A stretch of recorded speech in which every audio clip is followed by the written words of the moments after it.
lights are straight in the eyes. Yeah. Good.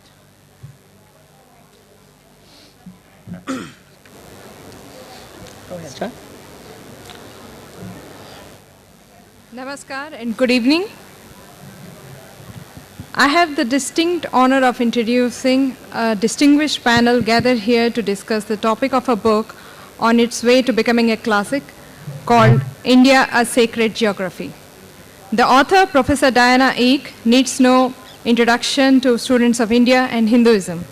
Diana Eck is Professor of Comparative Religion and Indian Studies at Harvard University and is Master of Lowell House and Director of Pluralism Project. Her book, Banaras, City of Light, remains a classic in the field, and Encountering God, a spiritual journey from Bozeman to Banaras, won the prestigious Graumaya Book Award. In 1998, President Clinton awarded her the National Humanities Medal for the work of the Pluralism Project in the investigation of America's changing religious landscape. Visits to pilgrimages in India, commonly called Tirtha Yatras, are an integral part of Indian life. These journeys have survived many waves of change and modernization, their meaning and purpose changing with the needs of modern India. But what has remained unchanged is the human search for God without to reach the eternal destination within. The pilgrim of ancient times, though without the benefit of modern transportation, seemed to travel far to visit pilgrimages. This I had discovered during the research for my own book, Tirupati, A Guide to Life. The Skanda Puran speaks of people from ancient Indian cities to name some of them, Anga, Kosala, Karnataka, Kashi, Chola, Gurjara, Kerala and Pandya, visiting Tirupati along with their families for pilgrimage. The modern pilgrim seeks the same places, the same gods. Explaining the pilgrim's landscape, Professor Eck states in her book, and I quote, "Most important, this imagined landscape has been constituted not by priests and their literature, though there is plenty of literature to be sure, but by countless millions of pilgrims who have generated a powerful sense of land, location, and belonging through journeys to their heart's destinations." I agree with Professor Eck, and I believe that there is a map of these places of the heart to be navigated only through an inner compass. As Professor Eck states, while many branches of geography are scientific in perspective and method, what is clear from the study of Hindu India is that its geographical features, its rivers, its mountains, hills and coastlands, no matter how precisely rendered and mapped or measured, are also charged with stories of gods and heroes. It is a resonant, sacred geography. The book shows how this sacred landscape is constructed and how it is inhabited, and how it saw itself as a land and a nation. Through the sacred rivers that purify the body and the soul, to the favorite abodes of Shiva, Shakti, Vishnu, Krishna and Rama, the book takes us on a pilgrimage of a people who found God in many places and in many ways. There is no fixed time to join this journey, this search. Every moment is a journey, every moment is also a destination. As the author states, while the Tirtha may ferry one over the trials and tribulations of earthly life, the Tirtha is finally a ferry to help one cross over from the entanglement of repeated birth and death to the freedom of liberation. One just might board the boat anywhere. Also on our panel today is Professor David Shulman, who once again requires no introduction. He is Rennie Lang Professor of Humanistic Studies at Hebrew University, Jerusalem, a specialist in South Indian languages and cultures. Professor Shulman has published some books, but is happiest, according to his profile, listening to Carnatic music. Besides Hebrew and English, he is an expert in Sanskrit, Hindi, Tamil, Telugu, and reads Greek, Russian, French, German, Persian, Arabic, and Malayalam. Chairing the discussion will be Dr. Devdutt Pattanaik, who writes, lectures, and consults on relevance of mythology in modern life, especially in matters related to leadership and storytelling. He has written 25 books and 400 articles on the subject over the past 15 years. His works have redefined Hinduism to the new generation of modern India. I hope that you enjoy this most interesting discussion this evening. Thank you. Thank you. I thought, so it's Godhuli, so no cows, but lots of dust. And I thought we could begin by sort of, Diana first, exploring the notion of sacred geography, and then maybe, David, you could say something. Right. The notion of sacred geography, well, actually it's an interesting notion, but it's more interesting in fact. That this is a geography that has been sought out by pilgrims of all sorts of sects and movements and sampradayas in India for many generations, for many hundreds of years, and has really been identified by the footsteps of pilgrims from Rameshwaram to Badrinath and Kedarnath and every place in between. So these places are called tirthas, or at least many of them are. Tirthas meaning the crossing places, the bridges, the places that it's easier to ford the river to the far shore, and they're spiritual crossing places for so many. Some of them also are called dhams, the abodes of the divine, and as my Gaudiya Vaishnava friends are clear to point out, places like Vrindavan are not tirthas. They're not places where we want to cross over to the far shore. They're places where we want to rest and abide with God right here in this place where the divine lives, a dham. And then there are kshetras, a whole territory of charged landscape. The words are many, but I think the important thing is that this is a very locative form of religiousness in which place matters, in which places, particular places, this place, are not only linked to the narratives and the myths and stories of the gods and to their footsteps on earth, but in which they're also linked to one another. And in the linking of one place to another, whether it's the places that extend from Ayodhya to Rameshwaram and Prayag and Chitrakoot and Nasik and Kishkinda in between, but linking them to one another creates a landscape. And this landscape is both imagined in that it is cast in the mind's eye of so many people, of so many parts of India, but it also is a real landscape. It's a geographical landscape. These are places that one visits, and to great benefit for darshan, for touching, for being there. And I think that's the place I start with this, that it is a way of thinking about belonging regionally and nationally in India that is very old. This didn't spring up in the 19th century, but has come from many hundreds of years, and come from a time long before the modern notion of a nation state existed. And so it's not really about a Hindu nation or even an Indic nation, because that is a notion that isn't really commensurate with the kind of landscape I'm talking about. But it is a sense of cultural identity and of belonging. And I think it's a very important thing to understand. It actually is something that probably most of you already understood long before I started researching and writing this book, but something that I, as a fellow visitor and pilgrim, gradually came to understand through my own pilgrimage. I think that's a good start. That is. David? So I was interested to discover a kind of tension in what Diana just said, which speaks to me. On the one hand, you talked about the idea of a tirtha, which is a place of crossing, something of movement, right? There's a kind of restless movement.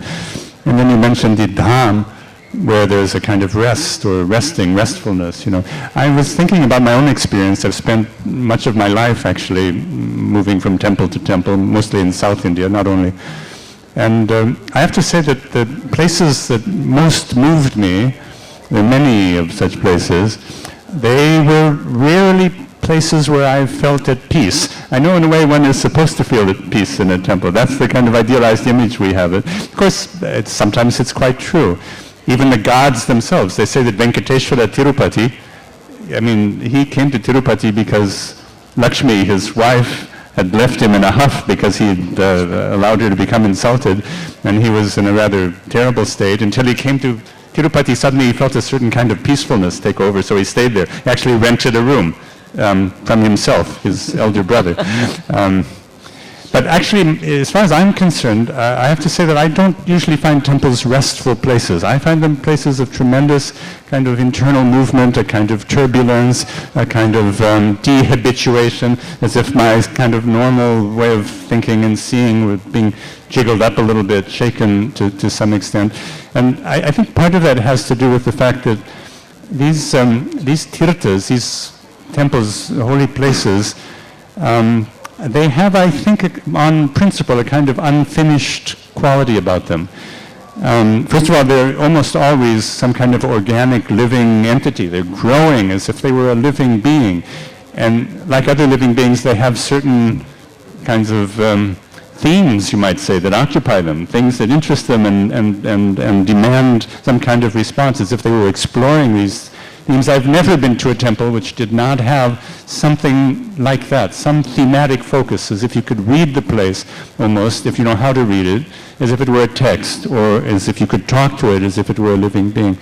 But I think, in general, I would say that these kinds of places, especially the richer and more complex ones, they have a kind of unfinished quality in which the pilgrim and the god or the goddess are in a kind of mutual conversation and actually forming one another, one might say, in some kind of interesting way. And that's perhaps why I think I would vote for the restless movement over the sense of peace and relaxation. Yeah, I would also say that there's a very strong sense that it's the energy of pilgrims that create the tirtha. And it's not that a tirtha is established once and for all. And for the most part, tirthas are not temples. I mean, temples can be created as tirthas, and indeed some of the great temples of India are created specifically to be temple tirthas. But on the whole, the landscape itself is what is the tirtha. And if you go to many of these places, they'll say, oh, well, yes, there's a Shiva Linga here in the temple, but actually Shiva abides in the mountain, in the 5 Kedars, or in Brahmagiri above Triambaka, near Nasik. That it's the landscape, the place, the place you have to walk to that isn't just inside the temple, that is the genuine revelatory presence. And I think there is a revelatory presence to many. David, you say something about your favorite tirtha. How about that? Yeah, I thought I'll add, make it more personal. For when you're growing up, and I'm sure Neelima will say the same thing. What is sacred geography to when you're growing up?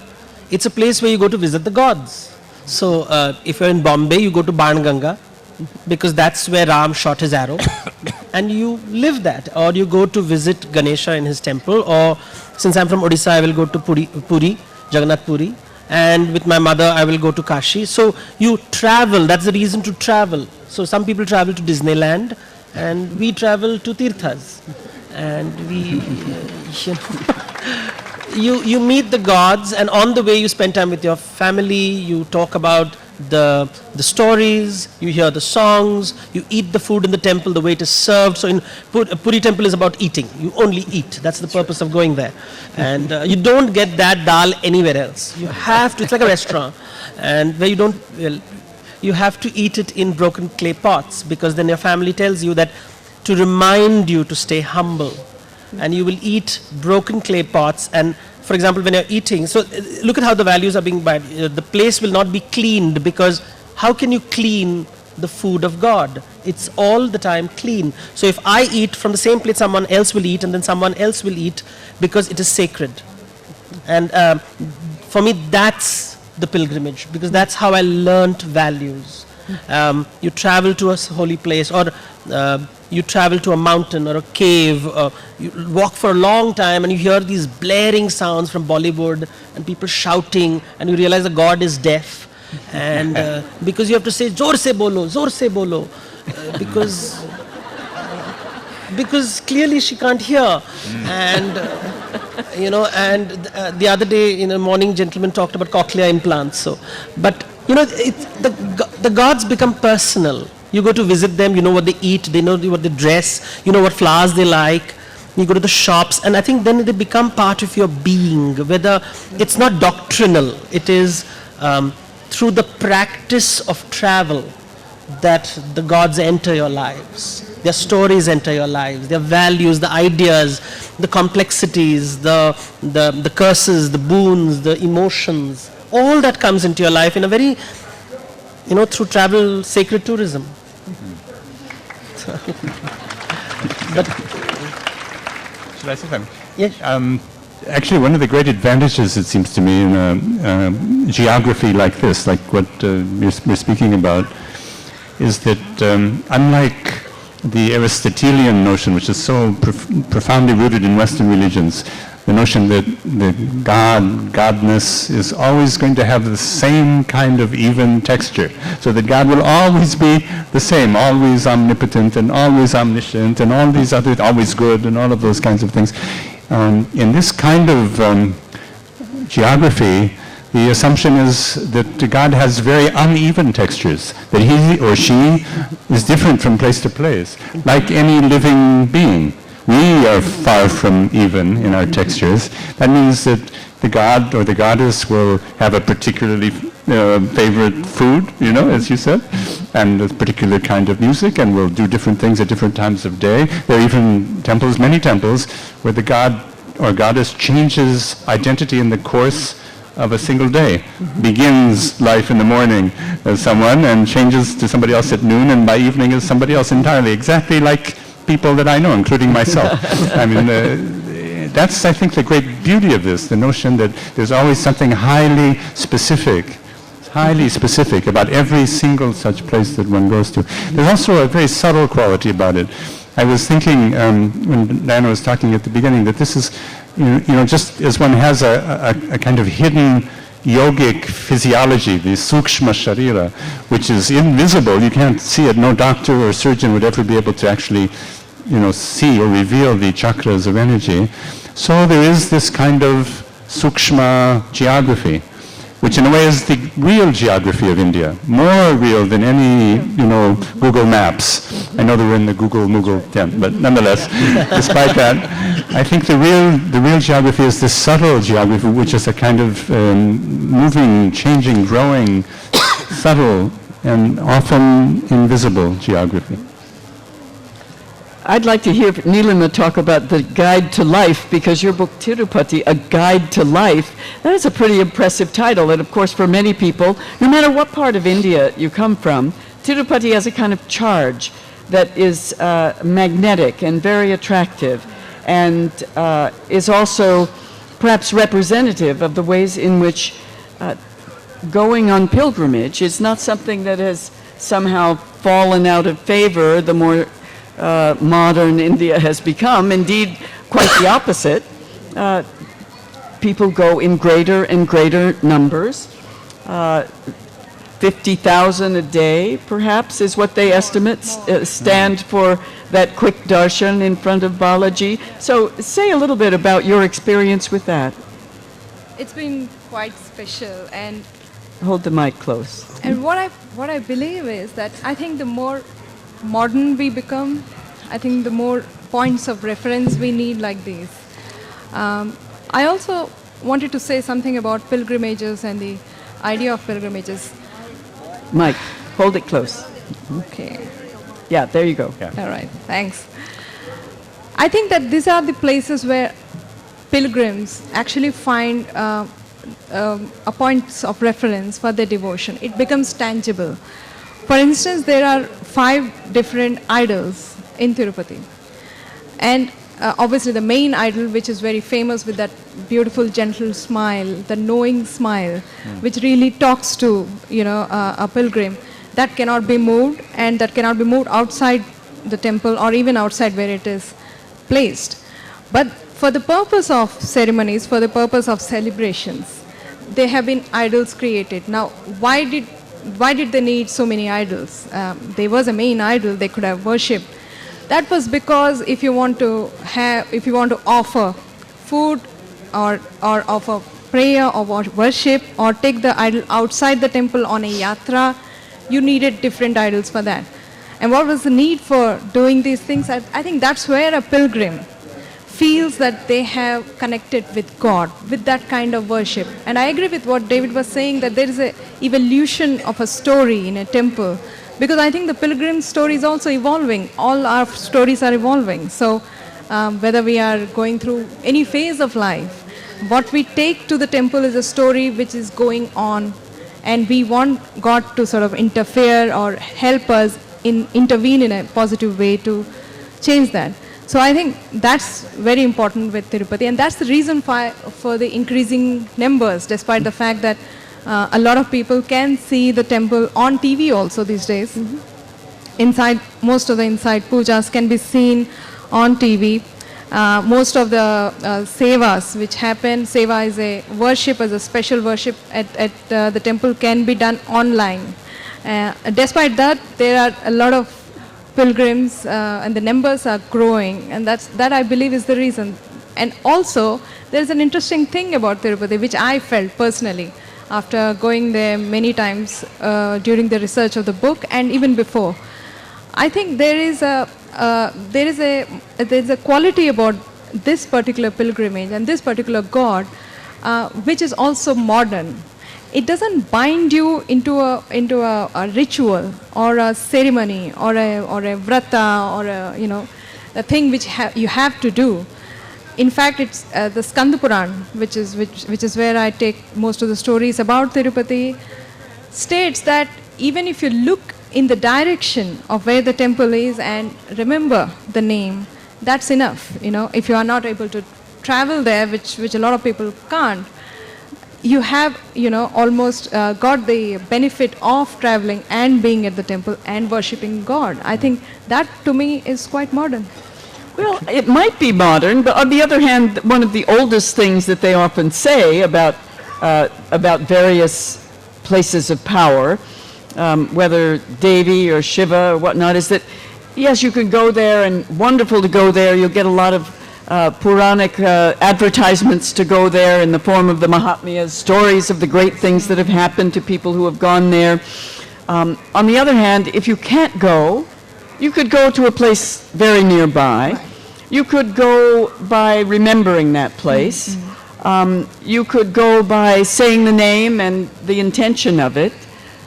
So there are many ways of travel, actually. Yes. And David, I wish you would tell the story about the Temple of the Imagination, because that's a very powerful one that moved me much when I heard it. I can tell it very briefly, a kind of synopsis of the story. This is a story about one of the Tamil saints of Shiva called Pusal Nayanar. Pusal Nayanar, he wanted to build a temple to the god in his little village, which is called Tirunintravur. But he discovered actually that it cost a lot of money to build a temple. It's a big thing, right? Everything that goes into building a temple. So he was a poor man, he didn't have the money, didn't know what to do. In the end he decided he would build the temple in his mind. And that's what he did. It took him several years. He went into a state of meditation, and he built the temple exactly as the agamas prescribed, literally brick by brick, from the innermost part of the temple to the shikara at the top with all of the sub-shrines and the temple tank and the temple tree and everything that one needs to have a big South Indian temple. It was all very meticulously and elaborately put together in Pusal Nayanar's mind. It took him some years in which he barely slept and barely ate because he was involved in this business. Well, it so happened at the time he was doing this, the Pallava king, Kadavarkon, was building a temple which we actually know very well. That's the Kailasanatha temple in Kanchipuram. It's one of the great monuments of Indian art. And he built the temple, with bricks, real bricks. Any of you who have not seen it, you should go tomorrow. It's a wonderful, wonderful place. A massive monumental creation. So of course the time came when the Kailasanatha temple was to be consecrated. always there's the abhisheka, the kumbhabhisheka, where you have to actually consecrate the temple, meaning that you fix the god's presence in place there, among other things. Well, it so happened that the same day was the day that Pusal Nayanar was going to consecrate the temple that he had built in his mind. So the night before, when the Pallava king was getting ready for the great event, the god himself, Lord Shiva, came to him in a dream, and he said, "I'm very sorry, I will not be able to come to your Kumbhabhisheka tomorrow because I have to go to the Kumbhabhisheka of Pusal Nayanar in the village of Tirunindravur." So the king woke up, he was quite amazed. He said, "There must be somebody who's built an even greater temple than I have done." So he went with his entourage to the village of Nindravur, and he said, "Where is the man who is building the temple?" The villagers didn't know anything about a temple that was being built, So he said, "Well, there must be somebody here. Is there not a man here called Pusalnar?" So they said, "Oh yes, there is this poor Brahmin Pusal. He lives at the edge of the village." So the king went to him, and he said to him, "I was told by the god himself that you're having a ceremony today to a great temple that you have built." And Pusal Nayanar said, very surprised himself, he said, "The god himself must have decided that he's going to come and inhabit forever the temple that I have built for him in my mind." And then he explained the story to the king, and the king, who again I want to say is the man who produced this magnificent monument of Indian art, he bowed down, prostrated himself at the feet of Pusal Nayanar. Mm-hmm. Wonderful. It's wonderful. I think that's what the whole idea, the tension between the tangible and the intangible, the tension between the physical place that I have to go and visit, but that is important, but that's not complete in itself. Mm-hmm. You need to make the journey within as well as without. One does not exist without the other. And in a way that is darshan, isn't it? And I think... well, it is darshan, but I think there also is a very old tradition that goes back to the time of the Mahabharata, of what you might translate as the tirthas of the heart, the manasa tirthas, the ones that are really important, and those are constituted by things like patience and kindness and self-control, the sorts of things that are virtues, really. And you need to be able to go on the tirtha yatra with both this inner discipline, you might say, of the manasa tirthas, of the qualities that make for a real pilgrim. But of course you also want to go with your own footsteps for the darshan of the place. But the other thing that we need to know is that at least so many of these places are consecrated deliberately, sort of like Pusal Nayanar's temple of the mind. Many of the great Jyotirlingas, for example, begin as a parthiva linga. That is just a little linga of the earth that someone has pinched together and offered their prayer and their recitation to Lord Shiva. And Shiva is pleased with that, with the quality of within, the love, the devotion with which the prayer is offered. And so, as the story often goes, Shiva manifests himself and says that he will always be present here. And that usually translates into the sort of origin story of a Jyotirlinga where Shiva bursts forth from the earth in real and powerful fiery form. But it begins with the most evanescent of lingas, the kind you would just make out of mud and after your worship put in the river again. So the most transient becomes the most powerful. I might say permanent, but I think permanent in the sense that Neelima was also talking about, where the story is evolving. The story is always important. For every great place there's a story, perhaps a whole ocean of stories. And for every story there also is a place where it happened. And that dynamic of the overlay of myth and story and geography is really what constitutes this complex geography of India. You see, there are these standard stories of sacred places. There would be a story that the cowherd goes to the cow and finds that the cow's milk is missing, and they go in search of where is this cow going and giving its milk voluntarily, Yes. and you find a sacred place, and you find these stories across India. So suddenly it sort of validates the sacred place. The thing is, at every village in India has a deity. So Bombay, for example, is a set of 7 villages, and each of the villages had a goddess. And then today Bombay, of course, is not identified with these 7 goddesses as much as, although Mumbai is called Mumbai because of the goddess. And it's more identified with the Siddhivinayak temple, which when I was a kid was a local shrine, not a big shrine. But now it's this massive fortress with hundreds and thousands of people going there every Tuesday. And that's the day you go to see him.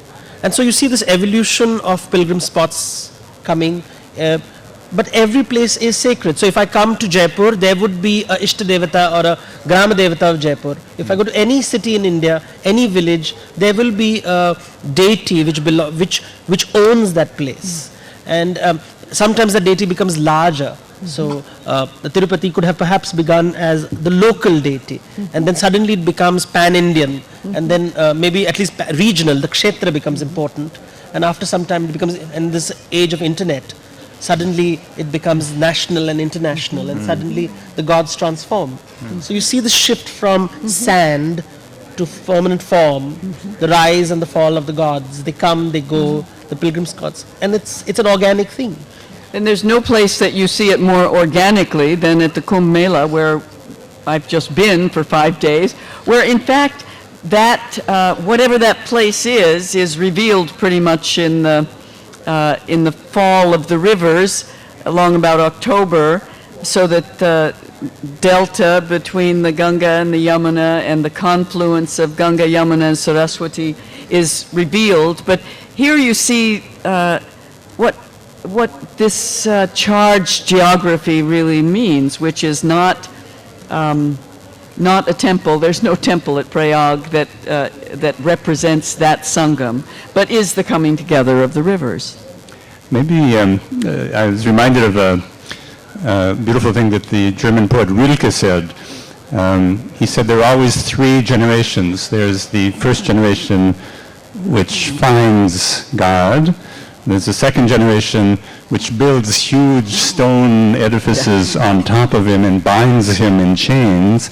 And there's the third generation which breaks down these edifices brick by brick in order to find him again. And I was thinking perhaps we should be careful not to over-idealize the pilgrimage experience. I mean, the texts are full of all kinds of statements in which a kind of ambivalence comes out. I mean, it's also an empirical fact, I think. Dan, in the beautiful book you wrote on Benares, you tell the story of the Kashi Khanda, where actually Shiva himself tells Divodasa that the real city of Benares is not the one that you can actually see, but it's in some other world, right? You know? And actually, I have to say again, this is true to my own experience. There are some times that you go to the place, even if you have been traveling for long, dusty hours in some bus or bullock cart or whatever, and somehow nothing happens. And I think that that's an important thing. If it was going to be a guaranteed success all the time, it wouldn't be worth going there. It has to be some element of unpredictability, and it has a lot to do, of course, on the particular things that are going on inside of you as a pilgrim at any given moment. There's this point when you're traveling, when you go to a holy place, the whole point is, have you actually seen the place? Because you may go to the place every time, and it is just going to a place, but then sometimes a magic happens. And it happened to me, for example, when I went to Thiruvananthapuram in Kerala, and you go to the temple and you can't go wearing trousers, you have to wear veshti, and you enter the temple shrine, and you walk through these corridors with these gorgeous images staring at you of gods and demons and animals and birds and plants, and you walk through this dark corridor, and then suddenly you are facing the sanctum sanctorum, and all you see suddenly, you're waiting to see an image because you've always been trained to see an image. And this is the first time I'm entering this temple. I don't know much about it. And all I see is a hand. And I suddenly realize it's a gigantic statue.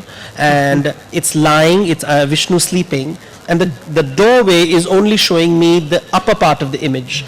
And then I go to the second part and I see the navel. And then I go to the third part and I see just the feet.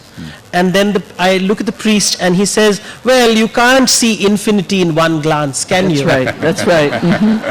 And even the image that is there is said to be somehow a reduction of the huge manifestation of Vishnu that lay along the whole coast of Kerala at one point. Right. But I feel that, and of course, I love that temple really very much too, precisely because of the mystery of seeing those three doors open one after another and seeing just a piece of Ananta. Or, if you go to southern temples where the image is made of very black stone and it's in the deepest recess of the temple and it's dressed in, and you take one lamp and the priest will just show you a glimpse of it. It's called jhaki, and you just take it away. So it's just a glimpse, you barely see it, and it creates a magic moment, and it's a personal experience. That's all we ever have is a glimpse. And you cry, you laugh, you see this happening in the temple in Tirupati, so it's famous for the half a second darshan. That half a second darshan, and for which you stand in queue for like 4 hours or something. And I think it's important that anticipation, that build up which happens, I think, before the darshan. There's a lot of chanting which happens, there's a lot of waiting which happens in Tirupati, of course. And at the end of the line, when you are about to enter the main sanctum, you have that moment, because there you don't want to be distracted by the amount of waiting you have done, how tired you are, but you are then thinking of exactly why you are there. And at that moment, it is possible for just maybe one moment that one doesn't think of what one is there to ask for, all the promotions and all the exams one has to pass and all those things which one goes to a temple for these days. And maybe one can ask for probably something beyond this, something far more philosophical, far more spiritual, which can get us beyond all this and connect to God. And that's what I think that helps, that darkness, that mystery where you are alone with yourself, even with the soul of oneself and not with the earthly oneself, I think. I have a story, a personal story, and it actually happened. So, the whole notion of cleanliness, since we were talking today in the Kumbh, and so I'm in the Sanctum Sanctorum of Jagannath Puri, and there are these gigantic images, almost totemic, staring at you, and the eyes of Jagannath about 6 feet in diameter. So it's like this eyes peering at you, and you're standing there with all the people jostling. There's water and there is rotten flowers and fruits all over the place. It's stinking, but it's camphor everywhere, and there's this drums beating somewhere and somebody shouting somewhere, and then you see a cockroach, and the cockroach goes on the image of the deity, and somebody says, "Oh my God, it's such a dirty place, there's a cockroach," and the priest turns around and says, "God is only for you, or what?" Oh God. Devdutt, that's wonderful. Now Nice we story. have questions. One or two anyway. Yeah. There she is. So I think we can start questions? Or? Yeah. Yeah. Okay. Go ahead and ask. You can ask. So I think we can ask questions. We can go on and on talking. There are 330 million gods in India, but we don't have that much time in Jaipur Literature Festival. So we have questions. a question just here. Yeah. My question is to Dr. Devdutt Pattanaik. I'm following your writings and columns, and I think I read a lot on mythology because of you. Now, I want to know, how is it that you have such a beautiful, simple solution to such complicated management problems, and you find a solution linking it to mythology? Do you have some Aladdin lamp with you or something? I think sometimes we forget that life is just storytelling, and the storybooks, mythology is storytelling. I mean, trust me, every CEO I meet is a very good storyteller, and that gets the stock markets up and down. So it's about storytelling. You understand storytelling, you understand human life, and that's all there is. And for me, sacred geography is just stories and stories and stories of gods in different textures, forms, angry gods, and really they're talking about the human condition. They're not talking about God out there. It's God in here who is angry, upset, cruel. It's a gift, I guess. It is. I'm called Devdutt, We have a question. We have a question to your left, if you look left. Yes. Sorry. Yeah, so maybe it's me. When you were talking about the sacred geographies and the geographies of your mind and your heart, but also the actual physical geography, in this huge changing subcontinent of ours, I was reminded of a young Swiss girl I knew who devoted her life to building fragile little bridges for small frogs to cross the highway because their footstep paths had all been destroyed.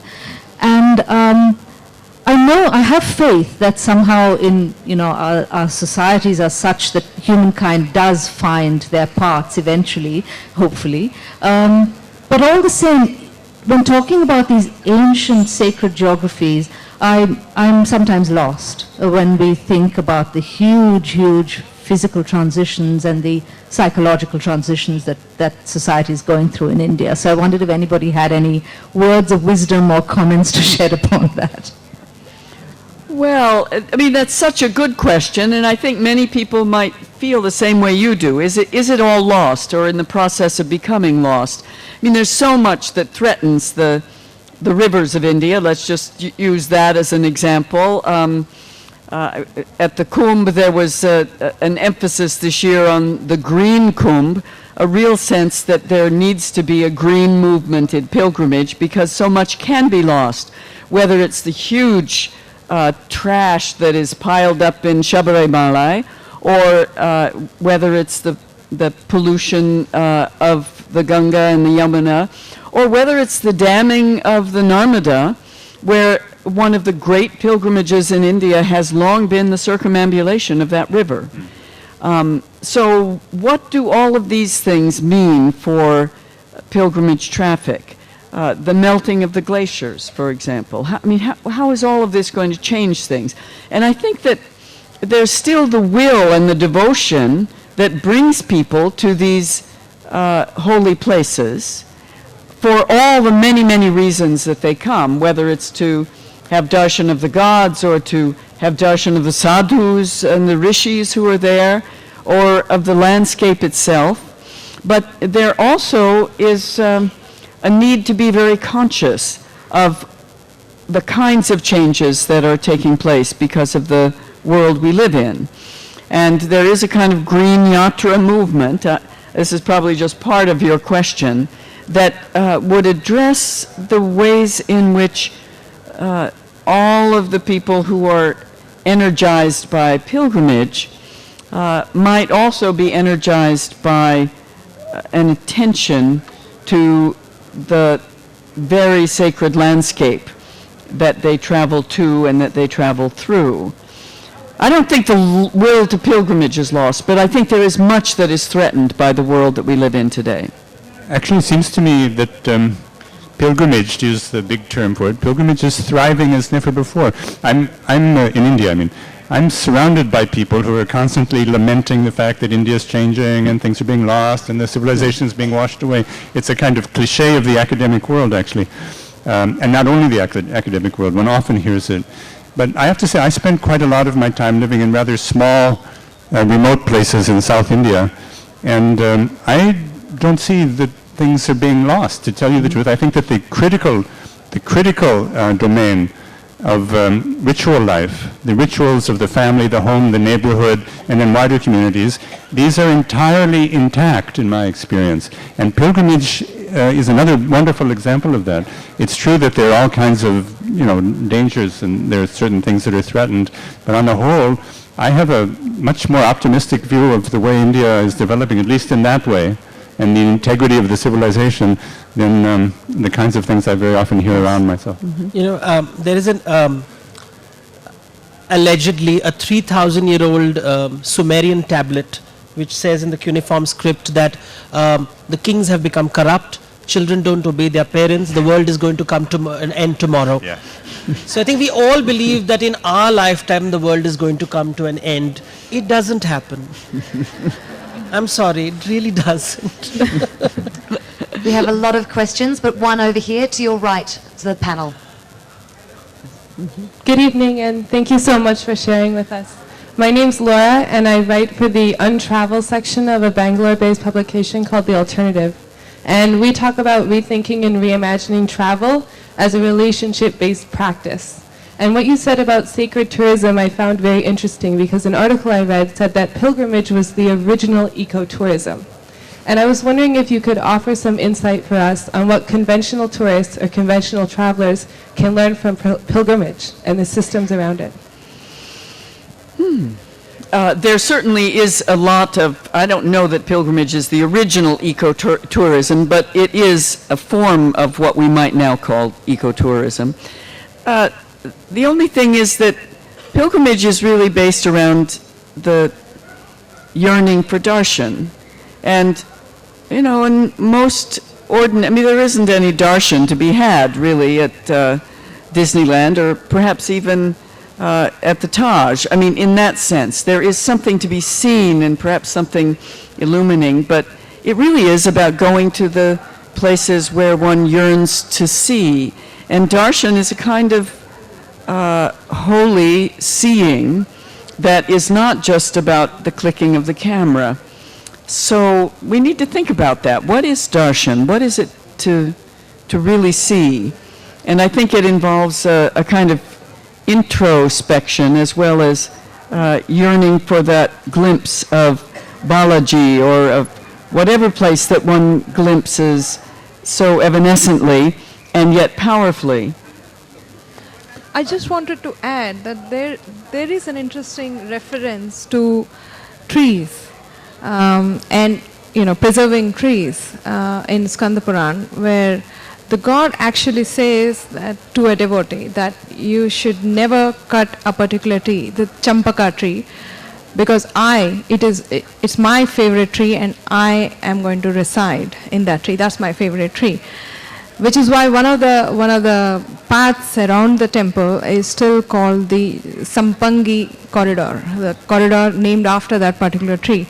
So that promoted, this is very common in South Indian, especially Andhra households, that you definitely had one or two of these trees in your front yard or backyard, wherever you had space. So that is one of the things. And the other tree which is very famous is the tamarind tree, which is identified again with Lakshmi. So this is one way of preserving the ecosystem, through identifying trees with divinities or gods and goddesses, I think. There's a group at the Kumbh Mela that has started to give tree saplings, at least at the end of the Mela, as prasad, rather than, to take them home and plant them wherever they may, and take care of them also. Yes, I guess. Question over there. Excuse me, sir. Sorry, excuse me. You do need a microphone, and we do have an actual system. If I could give you the microphone next, we have a lady there, okay? Okay. My question to the two professors here on this side. My question is that I've heard and read that the reason pilgrimage spots are in difficult to reach places like Badrinath and Payani in the south and up in the hills and far away in the forest is because by walking there and making the effort to reach there, you're sort of expending your bad karma. And that's one way of expending your bad karma. So have you found evidence of this in the research that you've conducted? Of course, not all places are inaccessible, but I think this is the difference between seeing the Seva at Tirupati on TV and actually going to see it at Tirupati. You should suffer a little bit on the way to the pilgrimage. It's good for you. And also, many of the texts will tell you that it's not the actual site itself that you're going to, it's that journey to the site that counts. So it should be a kind of a challenge that has all kinds of aspects that involve the deeper parts of your personality, and it should be a little bit difficult. By the way, I think that to be a pilgrim, it's an honorable profession, a very venerable and honorable profession.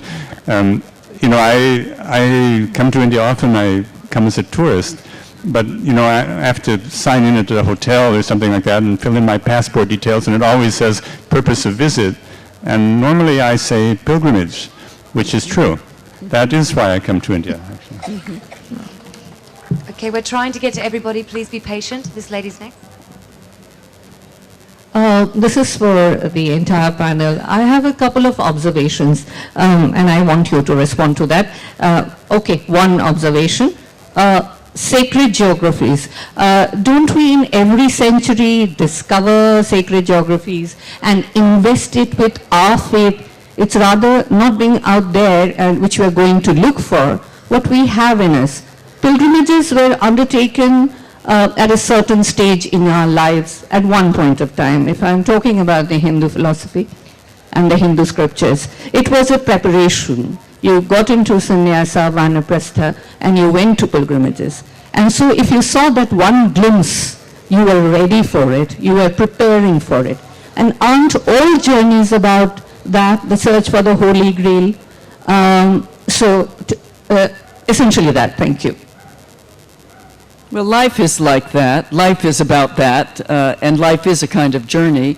And for some, that journey casts off from the anchors of the world of getting and keeping of this shore very early, and some only at a time of sannyas. But I think you're right that there is a kind of preparation for it. And I was at a meeting at the Kumbh a few days ago, sponsored by Swami Chidanand Saraswati, on green action. He had mayors from cities up and down the course of the Ganga to talk about the infrastructure and their relation to the Ganga. And the governor of Uttaranchal was there, and he said, you know, it is very hard to make a real pilgrimage to Badrinath if you go by helicopter. And I think that is the problem. You can't sort of helicopter into these places and find that you really have the preparation for the glimpse that you will have. I think everybody gives their own meaning to anything. I mean, to assume objectivity, the moment you talk about the sacred and the divine, and it enters the realm of the subjective. And I think it's the human who gives meaning. It's darshan which creates the deity, and without that there is nothing. So but you can give meaning to anything, and these are structures that I think we have inherited in India, which gives us that this thing is meaningful, and hopefully when you walk on the meaningful paths as constructed by the ancestors, you find your own meaning, maybe. And I think that's the whole idea. So you are told there is a place called Kashi in the north, there's Kanchi in the south, there is the 4 dhams, there are these 12 Jyotirlings, and suddenly you are constantly reminded the world is such a vast place. It's not just your home or your village or your trade. There is so much to see. There are gods waiting to be seen by you. And I think that sort of gives you purpose at a very fundamental level that you want to do. So Shravan Kumar will take his parents on his shoulder, because that gives you a sense of purpose, responsibility, rootedness. And I think that's what pilgrimage does to us. It sort of anchors you in life. We have a question to your left. Hi, this to the panel right in the center. Just wanted to ask you India's sacred geography, and incidentally we have been restricting ourselves to anecdotes from the Hindu religion, and we are also having centers like Ajmer Sharif and then Sanchi Stupa, where you have Sanchi, then Bodh Gaya, and down south you also have Arvindo Ashram, and there are other places also. So how do you relate it in context to other religions also, because India is still inhabited with them, including Goa, where you have the bomb Jesus. So can you please relate to that and then look at India as a sacred geography? Let me try to say a word about that, because it's a very important question. I think just as the complexity of Hindu civilization in India is so diverse. I mean, not everyone imagines the same landscape, let's put it that way. And so it is also that wider Indic civilization, with its Jain and Buddhist and Muslim and Sikh and Christian traditions, has many other kinds of imagined landscapes as well. All of the dargahs of the martyrs and the mystics and the Sufis of the Muslim communities in India are also visited and known, and create a kind of India of the mind, you might say, for people who haven't been to Ajmer Sharif or one of the others. And they're also, by the way, visited by many Hindus and others. And the same with many of the Sikh communities. And certainly the Jains, whom I haven't really touched very elaborately in my book at all. I just need a few more lifetimes to cover the rest of this. But the sense of this being a landscape that is charged with meaning is something that is present across many communities in India, and certainly is not restricted to the multiple strands of the Hindu community. And yet I think that Hindus have something rather special in this, which is a really deep sense that the presence of the divine, however you refer to God or the divine or the devas or whatever, is not limited by God's capacity to be present, but by our capacity to see, by our capacity to receive that presence. We have a question here. This is a question open to the panel. How would you want to respond to the idea that under the garb of religion and spirituality, it is actually a very sociological thing to undertake a pilgrimage? I mean, look at the physical geography of the Char Dhams, which are there in the 4 different corners of the country, so that people are encouraged to interact and negotiate with cultures, people and places which are beyond their immediate context. A lot of people would not undertake travels for leisure, but they would certainly find means and times to undertake a pilgrimage. So it is more sociological than religious, probably? It depends on how you would define religious, because religious includes everything you've said, which is really spot on in terms of why people go on yatras to begin with. I mean, yes, it's social, sociological, cultural, all of the things that I would include within this broad spectrum of a word that's rather difficult to negotiate itself, which is religion. We have to ask, why do we...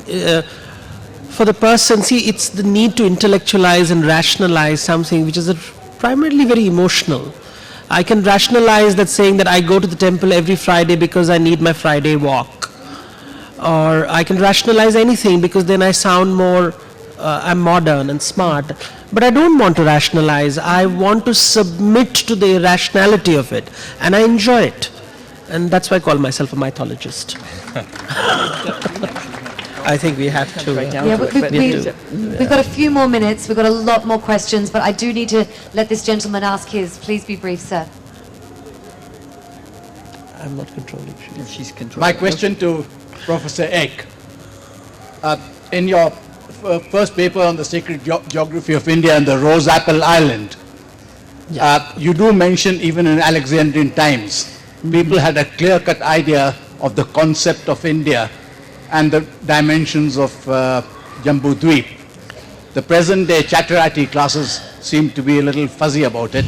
I would, Professor Eck, request you to inform us that, whenever this concept of the sacred geography of India started and its continuing process. I'm not exactly sure when it started, when it comes right down to it.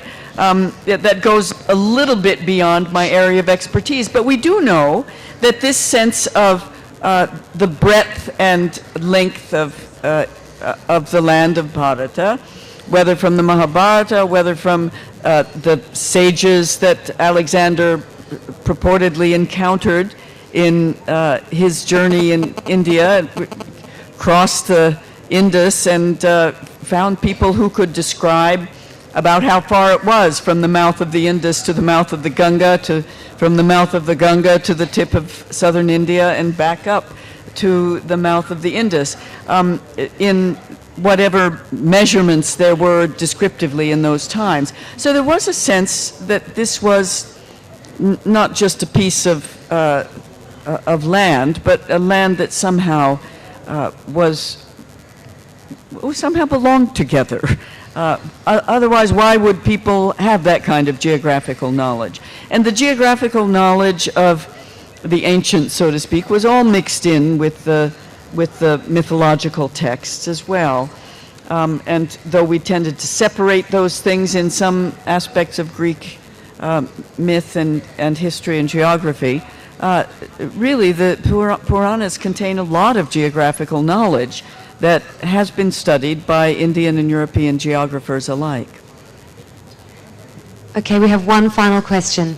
My question to the panel straight here is that when we look at Hinduism or the religion from the perspective of pilgrimage, whether somewhere we miss out on the concept of devotion, because the journey becomes more important than the realization of God, because even just to borrow an idea from what Mr. Pattanaik was saying, many of my friends who come back from Jagannath Puri doesn't realize the mesmerizing eyes of Lord Jagannath. They just tell you the problems they face with the pandas and the purohits there. So even when you enter Rameshwaram, there is an entire statement there by Swami Vivekananda, who says that it's no point in coming to a pilgrimage if you don't have Shiva in your heart. So the idea of pilgrimage becomes a journey and a quick darshan without worshipping the Lord within. And whether an idea, looking, a religion from that perspective is something that we perhaps should stop. If you give a prescription of what you should experience at the end of a pilgrimage, then I think you'll miss the point. It's organic. Some people think that it was the worst journey of their life, and let them have that experience. I think somewhere we force people to have that you must experience spiritual awakening or some great transformation. No, you just went there and had a horrible time and you came back. And that's fine. That's part of life. Do it again. I think we should end the session. I think it is unfortunately time to finish up, but we would love to invite our authors on the stage if they wouldn't mind going over to the author's signing desk. I can see a lot of people with books who would love a signature if possible. And if you have any questions that you haven't been able to ask, perhaps you can ask them there. Apologies we didn't get to everybody. Thank you so much to our panelists. We would love to present you with a special scarf to say a very grateful thanks for a wonderful panel. Thank you so much.